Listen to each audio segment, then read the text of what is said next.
¿Qué tal? Buen día con todos. Bienvenidos a un nuevo recap semanal de parte de NR. Esta iniciativa la realizamos todas las semanas a las 9 de la mañana. Recordar que todo lo presentado tiene un fin informativo y no representa una recomendación de inversión. Mi nombre es Giancarlo Morón, me encuentro con Jean-Pierre Arias para revisar lo más importante de la semana. Y con respecto a esto, pues vamos a empezar hablando de una fortaleza evidente en el mercado alcista de acciones, el S&P 500 y toda la renta variable global, y también una opinión sobre los inversores institucionales, una perspectiva de análisis técnico con respecto a esto. Después algunos datos económicos que también podrían mostrar una evidencia de que esto puede seguir estirándose durante todo el año. Y qué nos dice la estadística de abril. Ahora que hemos terminado el primer trimestre del año 2024, pues vamos a revisar algunos datos interesantes y qué nos dice la estadística de abril y algunas ideas con respecto al cobre y el aluminio que estamos viendo datos interesantes para poder tomarlos como alternativas de inversión y qué está pasando con el mercado de la cocoa, que es algo de lo que se está hablando últimamente. Entonces, bueno, empezamos con esta frase: no se puede negar la fortaleza de este mercado alcista, ya que la evidencia nos muestra de que el mercado alcista pues viene siendo muy sólido durante 2024 y parece ser que va a terminar siendo mucho más sólido aún. Este es el registro de las acciones por sectores con respecto al S&P 500 y en el último mes, es decir, en el mes de marzo, pues ha habido un cambio en quién lidera el rendimiento dentro del S&P 500 y viene esto por parte del sector de energía o las acciones relacionadas al sector de energía, pueden ser por ejemplo acciones petroleras, las acciones relacionadas a materias primas y las acciones relacionadas a utilities, ¿no? Estos sectores, diría, algo defensivos, pues en marzo están liderando y durante los últimos 3 meses, es decir, el primer trimestre del año, pues quien ha liderado en este rango de tiempo ha sido tecnología, ¿no? Tecnología, servicios de comunicación y el sector financiero. Todo esto dentro del año 2024. Entonces, esto viene por parte también de lo que comentábamos a principios de, más o menos en enero y en febrero, de que después de el increíble rally tecnológico, los otros sectores tendrían que acortar esas brechas con respecto a este sector, ¿no?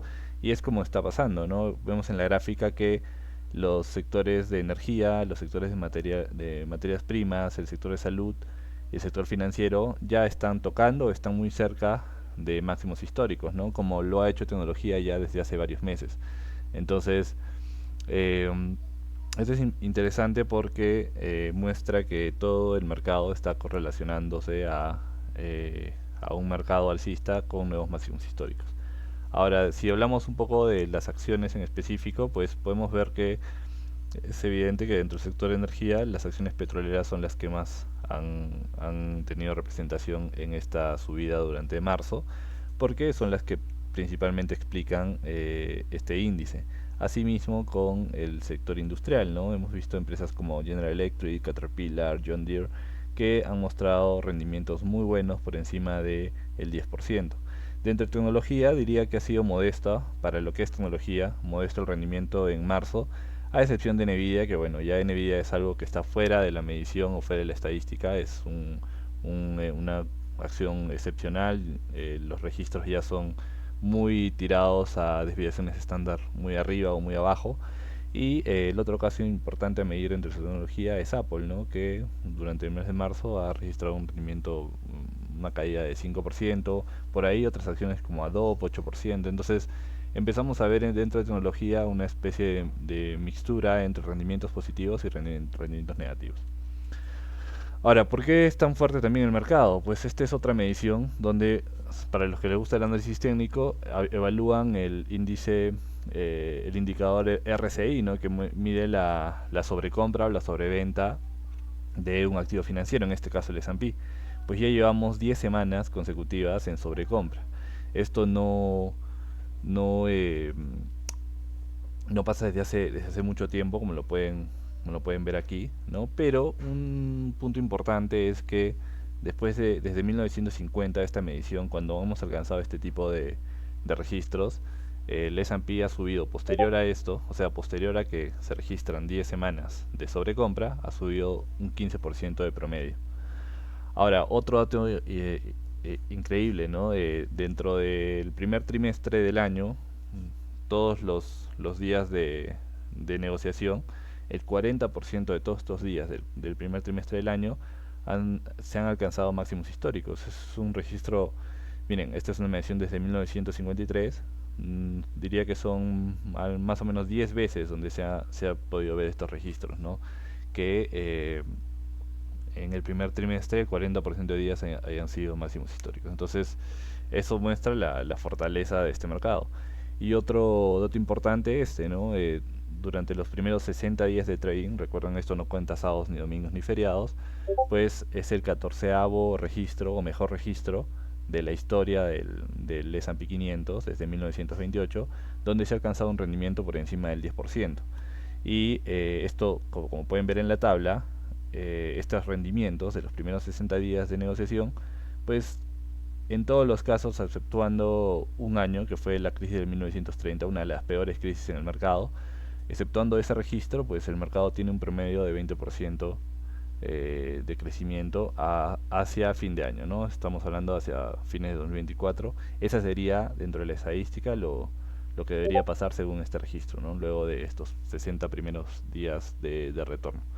Entonces, importante, ¿no? Ahora, otro punto que se debe medir, ¿cuánto de los compradores pertenecientes a las mismas corporaciones o a las mismas compañías en las que invertimos, ¿no? Dentro de S&P 500 o dentro de las compañías de tecnología, cuánto de estos insiders, es decir, inversores o personas relacionadas a la compañía directamente, pero que invierten en sus acciones, pues hemos visto que están comprando a niveles récords, ¿no? A niveles del 2022, de fines de 2019, es decir, estos inversores que tienen información privilegiada, pues están comprando o muestran un comportamiento de compra único, ¿no?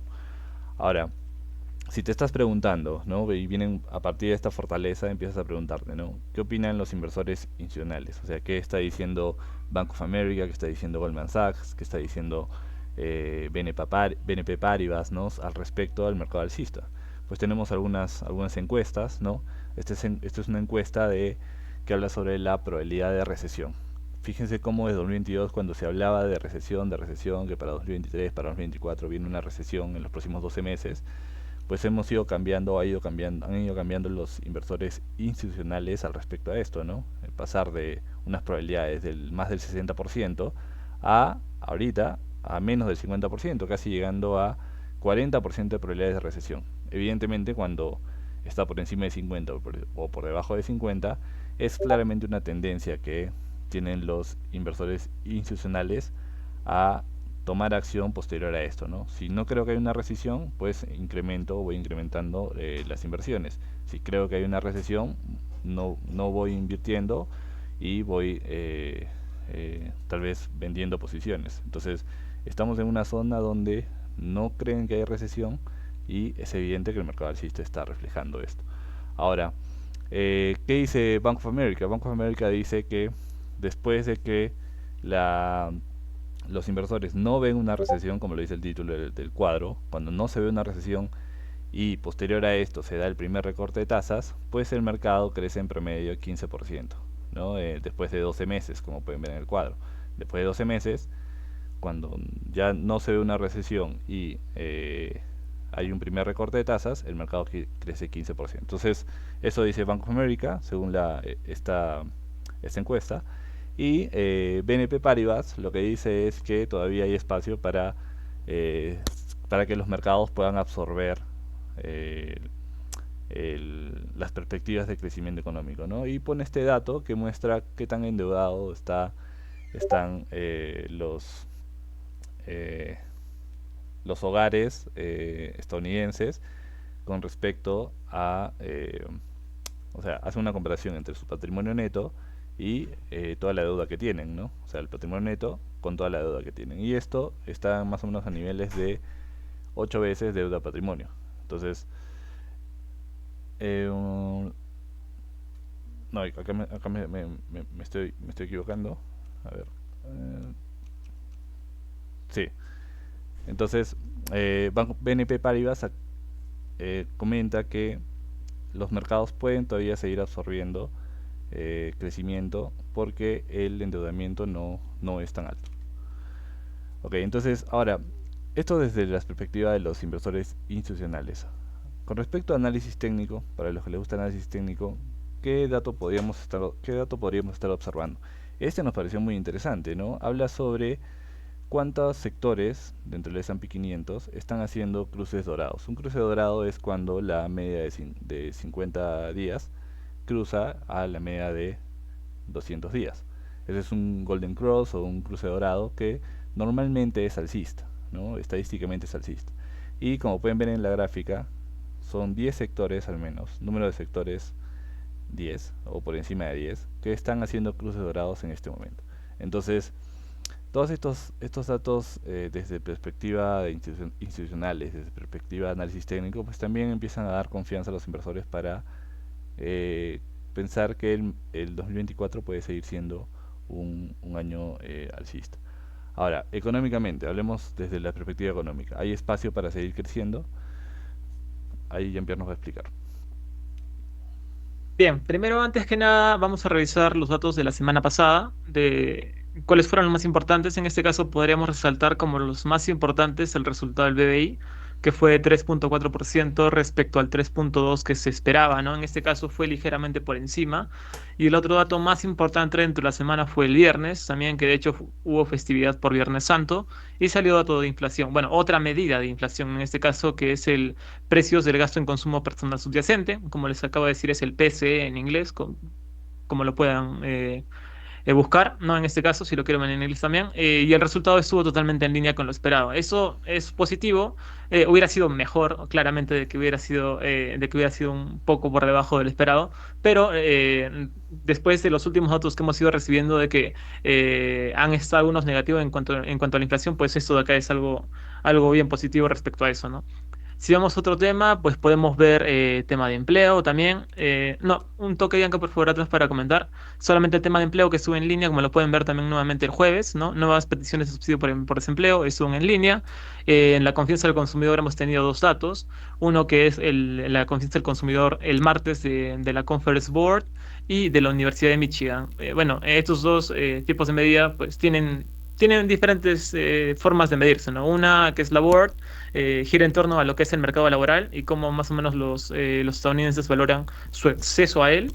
Y el de Michigan, lo que se diferencia es que considera si es un buen momento para comprar, ¿no? En este caso, podemos hablar de una vivienda, un coche, un electrodoméstico. Bueno, eso es lo que más o menos toman en cuenta. Y también toman en cuenta diferentes cantidades de familias encuestadas, ¿no? En este caso, una toma 500 y la otra toma 3000. Si vamos al lunes, podemos ver dos datos de construcción, principalmente de lo que es viviendas, ¿no? Permisos de construcción que estuvo casi en línea y ventas de viviendas que estuvo por debajo del esperado, sin embargo, tampoco no es un resultado tan caótico, ¿no? Ok, y con, en- con respecto a esto, pues otro dato económico que nos hace empezar si hay espacio para seguir creciendo es este, ¿no? ¿Cuánto pagan los hogares estadounidenses con respecto a sus ingresos, ¿no? Es decir, cuánto en el mes destinan para pago de deudas, ¿no? Con respecto a todo lo que se les ingresa dentro del mes. Y estamos alrededor del 40%.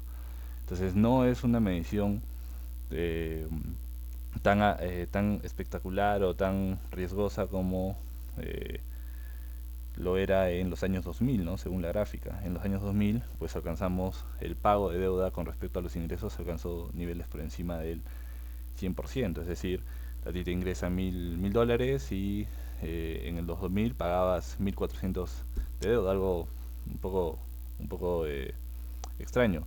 En cambio, en estos momentos, el pago de la deuda con respecto a los ingresos está más o menos al borde del 40%, que diría que es una medición para hogares estadounidenses bastante normal, ¿no? De hecho, en una estructura familiar de pagos de deudas, que diría que las deudas normalmente representan el 35 o 40%, así que no es algo que para alarmarse. De hecho, esto lo que hace es permitir pensar de que los hogares estadounidenses tienen todavía espacio para seguir impulsando el consumo dentro de Estados Unidos y esto a su vez pues crecimiento económico. Ahora, Yampi.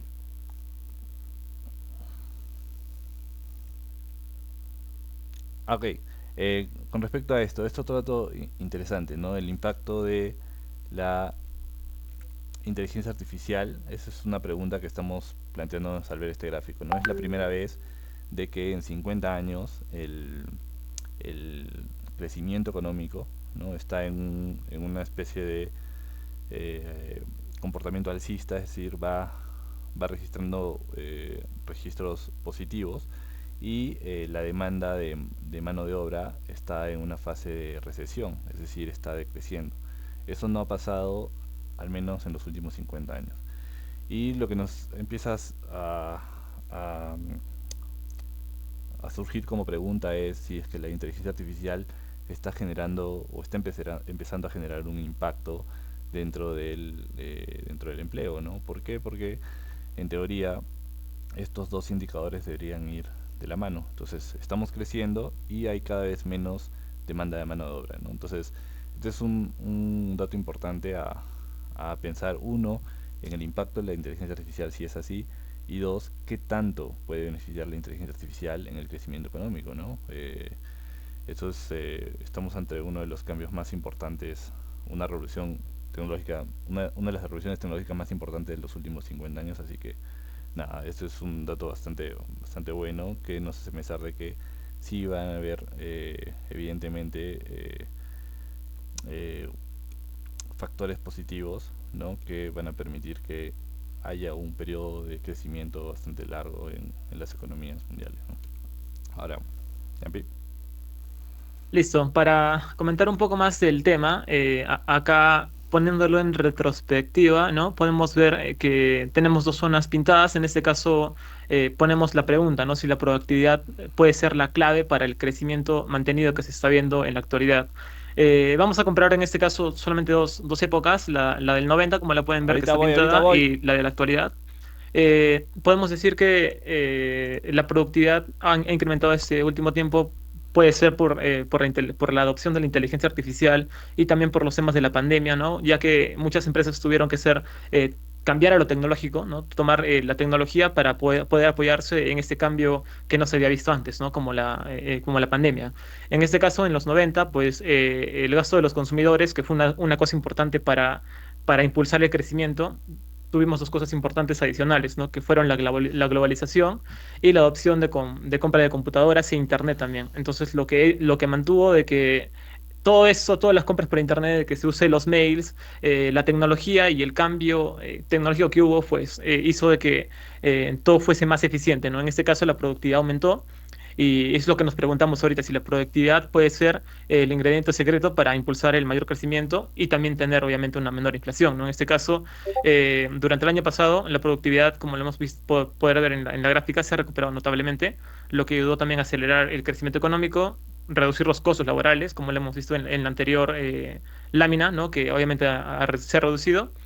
Y importante también recordar de que durante la pandemia hubo escasez de mano de obra y la tecnología, pues como lo había comentado ya antes, ayudó a que las empresas sean más eficientes. Eso por el lado de productividad. Ok, entonces, ahora, por otro lado, ¿hay dinero para poder invertir cuando las tasas bajen? Esta es una de las preguntas que también se hacen los inversores desde el lado económico, ¿no? Recuerden que de todo el dinero que hay disponible para invertir, el dinero está distribuido entre activos de riesgo, activos de bajo riesgo y activos de casi cero riesgo, ¿no? Uno de estos activos relacionados a un riesgo casi nulo, ¿no? Son los activos que están invertidos, o el dinero, perdón, que está invertido en, eh, en papeles de corto plazo, ¿no? Por ejemplo, letras del tesoro, certificados de depósito, etcétera. Y este dinero podría estar representado por esta parte verde, ¿no? Que tenemos aquí y nos muestra que hay una gran cantidad de efectivo, ¿no? Que está todavía posicionado en estos instrumentos de deuda porque las tasas están altas todavía, ¿no? Entonces, cuando empiecen a bajar las tasas, todo este dinero va a tener, al no tener el mismo rendimiento, va a tener que posicionarse eh, en otro tipo de activo que les les brinde ese rendimiento que, que buscan, ¿no? Entonces pasan de papeles relacionados a certificados de depósito a tal vez bonos o a las mismas acciones, ¿no? Porque el mercado alcista es evidente y es una alternativa para poder colocar el dinero ahí. Entonces, ahora, si pasamos a las estadísticas, enfoque estadístico con respecto a abril, ¿no? Ya vimos que el mercado tiene una fortaleza desde distintos tipos de enfoque, ¿no? Desde el enfoque técnico, desde el enfoque económico, desde lo que dicen los inversores institucionales y de lo que estamos viendo, ¿no? Desde principios de año. Entonces, ¿qué dice ahora la estadística de abril? Según las estadísticas, abril es un mes alcista, en promedio 1.8% desde 1950, ¿ya? Pero también nos dicen que a partir de de un abril alcista, pues el trimestre 2 registra un promedio de 3% de rendimiento positivo y los últimos 9 meses del año pues 9.8%, ¿no? Entonces diríamos que abril, según las estadísticas, es un mes alcista y el año termina siendo alcista después de haber registrado un primer trimestre positivo o tan positivo como el de ahora, ¿no? ¿Ya? Bien, ¿por qué el cobre y el aluminio pueden ser una alternativa? Importante mencionar que Goldman Sachs ha hablado un poco de esto y en la siguiente diapositiva podemos ver algo importante. Eh, Según los datos económicos, apuntan a que el ciclo industrial ha tocado fondo. En este caso, el PMI manufacturero mundial está en expansión por primera vez desde septiembre de 2022. Ahora, ¿qué significa exactamente que el ciclo industrial ha tocado fondo? Significa que la producción de bienes pues ha dejado de disminuir, en este caso, ¿no? Obviamente cuando estamos en una época de recesión o no hay expansión, digamos, de infraestructura, la producción es menor, claramente, ¿no? Y después de que, bueno, con este dato de que el ciclo ha tocado fondo, pues la producción ha comenzado a aumentar, ¿no? Esto es un indicio nuevamente de que la economía está empezando a recuperarse, claro está, ya que los materiales usados son básicamente materia prima esencial para diferentes rubros como la infraestructura que les acabo de comentar, ¿no? En este caso, si podemos ver la gráfica, después de este ciclo, el rendimiento del cobre es el ganador en este caso. Podemos ver de que 12 meses después, según la estadística, tiene 25% aproximadamente de rendimiento. Tenemos también el zinc, el níquel, el aluminio y el oro en menor cantidad. Lo importante de eso es de que son materiales que son usados básicamente como material indispensables, ¿no? Ahora, si vamos a añadir un tema más, que en este caso sería China, si le damos a la siguiente diapositiva, podemos ver de que China estaba asumiendo la política verde, que básicamente es un conjunto de medidas que ha tomado el gobierno chino para implementar, para reducir lo que es la contaminación y proteger el medio ambiente. ¿Qué es lo que busca principalmente? Pues reducción en las emisiones de carbono. En este caso, espera de que para 2060 ya tenga el cero, ¿no? O sea, política cero carbono para 2060. También busca mejorar la calidad de aire, la protección de recursos naturales también. Entonces, el cobre es un material esencial para las tecnologías verdes, es decir, se usa para los vehículos eléctricos, para los aerogeneradores y también para los paneles solares. En este caso, el aumento de la inversión también en infraestructura verde por la parte de China, claro está. El gobierno chino está invirtiendo en la infraestructura verde, como redes eléctricas inteligentes y transporte público, para lo cual también se usa el cobre.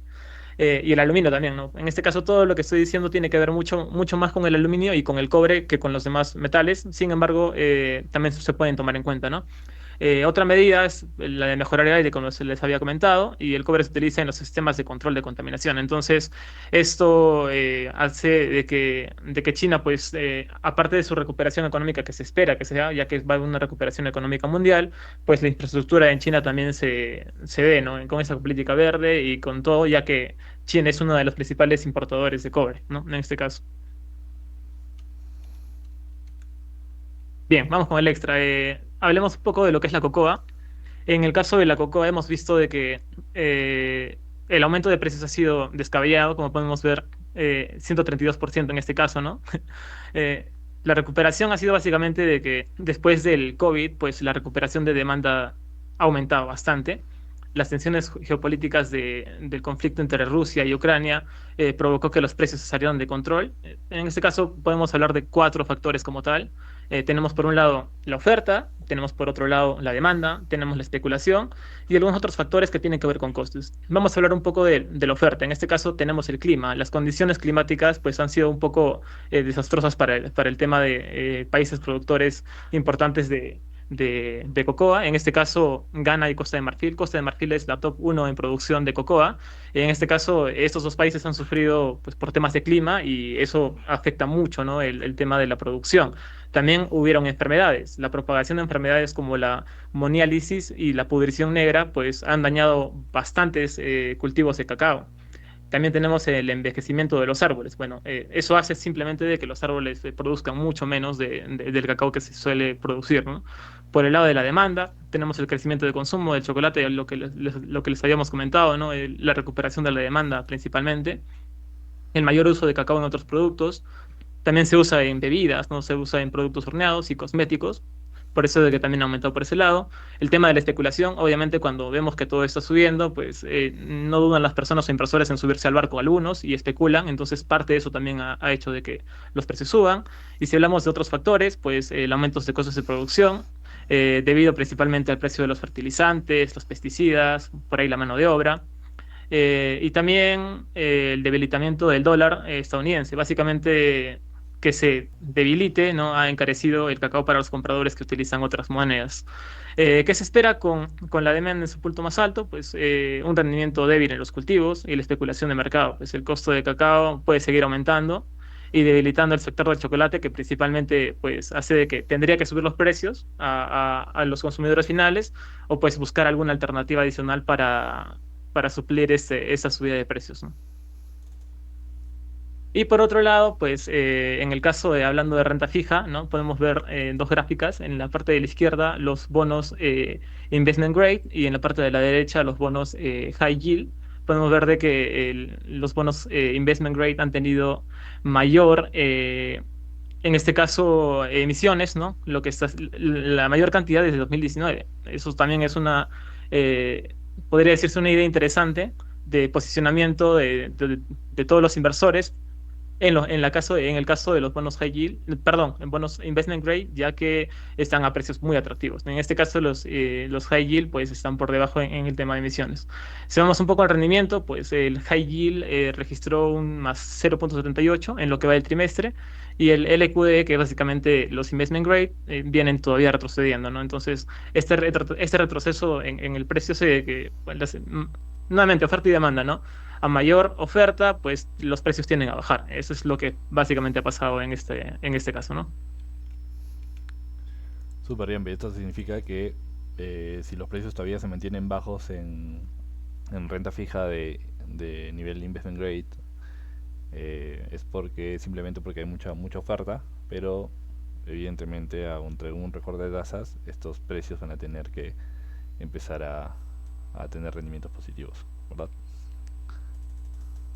Exacto. Y cabe resaltar de que obviamente los inversores se toman las mayores oportunidades. En este caso, ya que la renta fija en general, no solamente los investment grade, están a buenos precios, toman posiciones de largo plazo, ¿no? Obviamente. Entonces, eso es lo que básicamente están haciendo, al parecer, ¿no? Súper. Genial. Entonces, bueno, esto sería todo lo que hemos preparado para esta semana. Espero que la información les haya gustado. Recuerden que estamos todas las semanas con este contenido los lunes, aproximadamente entre las 9 y 9 y media de la mañana. Y bueno, espero que esto pueda servirles para sus decisiones de inversión, sobre todo porque estamos a inicios de un nuevo trimestre y en la bolsa a veces las cosas se miden por trimestres o por semestres, no es un nuevo reinicio. Nada, muchas gracias por todo, gracias por la información, Jean-Pierre, y nos vemos la siguiente semana.